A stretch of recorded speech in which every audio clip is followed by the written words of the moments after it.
রাজধানীর কারওয়ান বাজারেই নোটিশ লাগিয়ে বিক্রি হচ্ছে মহিষের মাংস। মূল ক্রেতা চাইনিজ হোটেল এবং অভিজাত পাঁচতারা হোটেল। কাপ্তান বাজারের জবাইখানায় গরুর চেয়ে মহিষের সংখ্যাই বেশি। ঘটা করে জবাই, মাংস কাটা এবং ভ্যানে করে বাজারে নিয়ে যাওয়ার দৃশ্য প্রতিদিনের। গরুর মাংসের তুলনায় মহিষের মাংসের দাম 10-20 টাকা কম বেশি হয়। চর্বির রং গরুর হলুদ, মহিষের সাদা দিয়ে পার্থক্য করা গেলেও মাংস খণ্ড খণ্ড হওয়ার পর বুঝতেও পারেন না ক্রেতারা। মহিষের মাংস আছে আপনার ফ্যাটটা কম থাকে, এই জন্য মহিষের মাংসটা খাওয়ানো হয়। এখন বর্তমানে মহিষের দাম বেশি, গরুর দাম কম।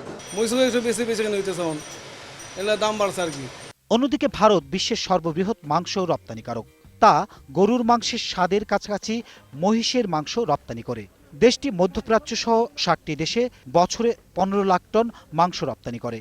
কিছুটা সস্তা এ মাংসের চাহিদা বাড়তে থাকায় 2020-এ 20 লাখ টন রপ্তানির লক্ষ্যমাত্রা ছাড়ালে দ্বিতীয় বৃহত্তম রপ্তানিকারক অস্ট্রেলিয়া ও তৃতীয় ব্রাজিল হারাবে বাজার।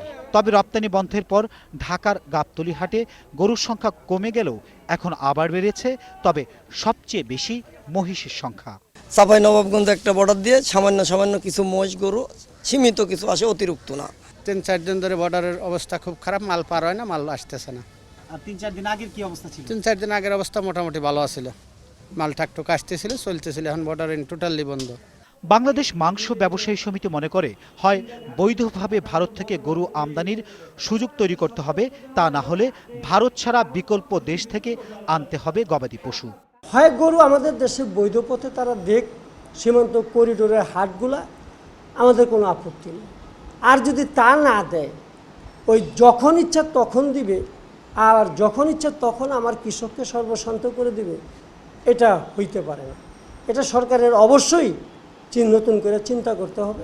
গরু কিংবা মহিষের সীমান্ত পারাপার বন্ধের ভারতের সিদ্ধান্ত সরকার নিরুৎসাহিত করতে চায় না বলে মন্তব্য মৎস্য ও প্রাণী সম্পদ মন্ত্রীর। গরু তারা বন্ধ করছে, তারা দেবতা মনে করে, আর মহিষ তারা বন্ধ করছে, তাদের প্রয়োজনীয় করছে।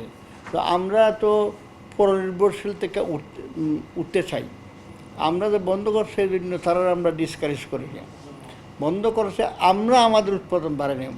গরুর সঙ্গে সঙ্গে বাংলাদেশে মহিষ আনাও কোন কারণে বন্ধ করা হলো তার কারণ খুঁজে পাচ্ছেন না গরু এবং গরুর মাংসের ব্যবসায়ীরা। মহিষের মাংসকে গরুর মাংস বলে বিক্রি করার অভিযোগ অনেক দিনের। এ নিয়ে একটা আক্ষেপও আছে ভোজন রসিকদের। তবে সাম্প্রতিক সময়ে প্রমাণিত হয়েছে যে গরুর মাংসের চেয়ে মহিষের মাংসে ক্ষতিকর উপাদান অনেক কম। সেই জায়গায় ভোজন রসিকরা এই জায়গায় শান্তি পেতে পারেন যে তারা প্রতারিত হয়ে যা খাচ্ছেন তা স্বাস্থ্যের জন্য তুলনামূলকভাবে উপকারী। সাজেদ রোমেল, একুশে টেলিভিশন, ঢাকা।